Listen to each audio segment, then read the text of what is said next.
Students art history की division जो है वो मुख्तलिफ स्कॉलर्स मुख्तलिफ तरह से करते हैं। उनमें से एक डिवीज़न हम यहाँ पे देखेंगे। सबसे पहले जो एंशंट आर्ट है, जो प्री हिस्टोरिक आर्ट है, उसको स्टोन एज आर्ट भी कहा जाता है। उसके बाद फिर ब्रोंज एज 3000 बीसी से शुरू हो जाती है, जिसमें फिर मेसोपोटामियन आर्ट है, इजिप्शियन आर्ट आता है, और फिर उसके बाद ग्रीक आर्ट, जिसको क्लासिसिज्म की मूवमेंट से एसोसिएट किया जाता है और क्लासिकल आर्ट भी कहा जाता है। उसके बाद फिर हम जो आर्ट रोमन एम्पायर में होता है, बाइजेंटाइन एम्पायर में होता है, और फिर उसके बाद इस्लामिक आर्ट जो है वो मिडिल एजेस में आता है, क्योंकि मिडिल एजेस को 300 एडी से कोई 14 सेंचुरी एडी तक कंसिडर किया जाता है। उसके बाद फिर रेनेसांस, जो कि इटली में शुरू हुई एक मूवमेंट 14 सेंचुरी में, उसके बाद से जो आर्ट है उसको रेनेसांस की कैटेगरी में प्लेस किया जाता है। उसके अंदर रेनेसांस का अपना एक जो स्टाइल था उसकी बात भी होती है। उसके बाद मैनरिज्म एक मूवमेंट थी जो डेवलप हुई, फिर बरोक के नाम से एक मूवमेंट हमें मिलती है, रोकोको है, न्यू क्लासिसिज्म है जो कि बेसिकली क्लासिसिज्म का एक रिवाइवल था। उसके बाद रोमांटिसिज्म है, फिर रियलिज्म है जो रोमांटिसिज्म से ही एक ऑफशूट निकली। उसके बाद इम्प्रेशनिज्म, फिर उसके बाद सिंबलिज्म, जिसमें सिंबल्स को यूज़ किया जाता था एज कम्युनिकेशन डिवाइसेस। उसके बाद फिर पोस्ट इम्प्रेशनिज्म, जो कि इम्प्रेशनिज्म की एक डेवलप्ड फॉर्म थी।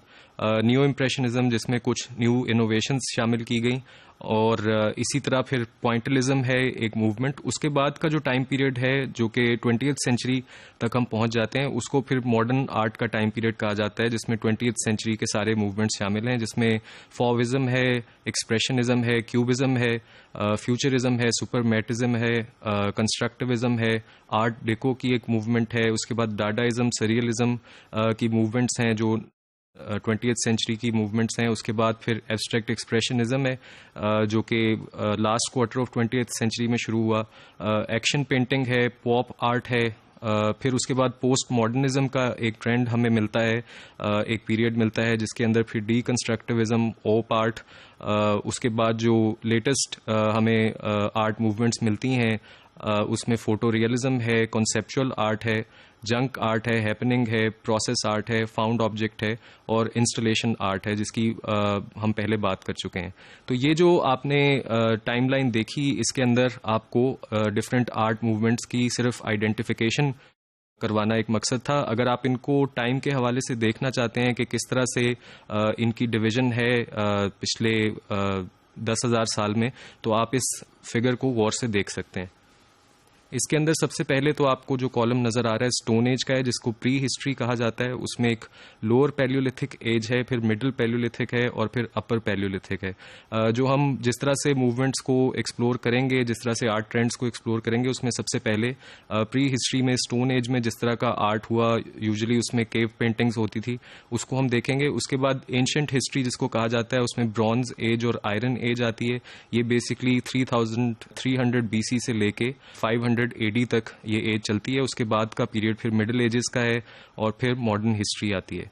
एक और एग्जांपल में आप देख सकते हैं कि जो आर्ट हिस्ट्री की टाइमलाइन है उसको इस तरह से भी आप अंडरस्टैंड कर सकते हैं कि जो 3000 बीसी के अराउंड एंशंट इजिप्शियन आर्ट हमें मिलता है। उसके बाद फिर एंशंट ग्रीक आर्ट हमें मिलता है, एंशंट रोमन आर्ट मिलता है। उसके बाद फिर बाइजेंटाइन आर्ट है।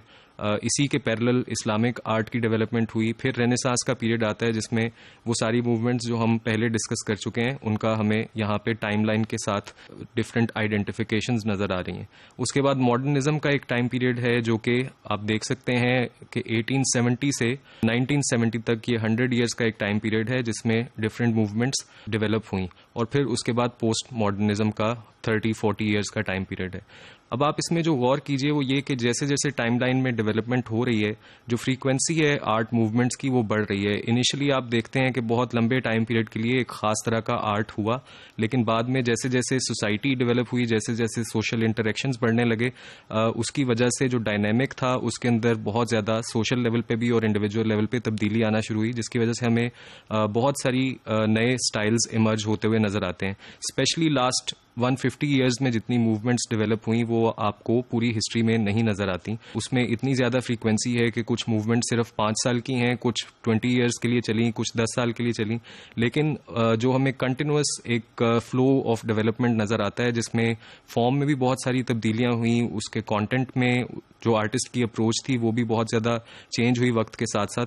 अब हम इन आर्ट मूवमेंट्स को, इन आर्ट स्टाइल्स को थोड़ा डिटेल में देखेंगे कि प्री हिस्ट्री से लेके अभी तक की जो आर्ट मूवमेंट्स हैं उनमें किस तरह की डेवलपमेंट हमें नज़र आती है, उनके डिस्टिंक्ट फीचर्स क्या हैं, उनकी स्टाइलिस्टिक वैरायटी उसमें क्या थी, और फिर कंटेंट किस तरह से इवॉल्व होता रहा, और फिर आर्टिस्ट की अप्रोच किस तरह से इवॉल्व होती रही, और सबसे इम्पॉर्टेंट ये कि वो जो आर्ट मूवमेंट्स थी उन्होंने डिफरेंट टाइम पीरियड्स में किस तरह से कोई रोल प्ले किया सोसाइटी के लिए, ह्यूमन लाइफ के लिए। तो इसकी जो अंडरस्टैंडिंग है वो इसलिए भी इम्पॉर्टेंट है कि आपको एक हिस्टोरिकल सेंसिबिलिटी हो कि किस तरह से आर्ट प्रोसेस डेवलप हुआ है, ताकि आज जब आप आर्ट सिखाने की बात करें तो आपके जहन में वो पूरा बैकग्राउंड हो जिससे इंसान गुजर के आ रहा है, और वो पूरा वोकेबलरी भी हो और उन आर्ट मूवमेंट्स का नॉलेज भी हो जो आज के इंसान को स्टडी के लिए भी अवेलेबल हैं, और अगर कोई इनोवेशन होती है तो वो किस तरह से उसको डिस्टिंग्विश कर सकता है प्रीवियस मॉडल से जो आर्ट मूवमेंट्स में हमें नजर आते हैं।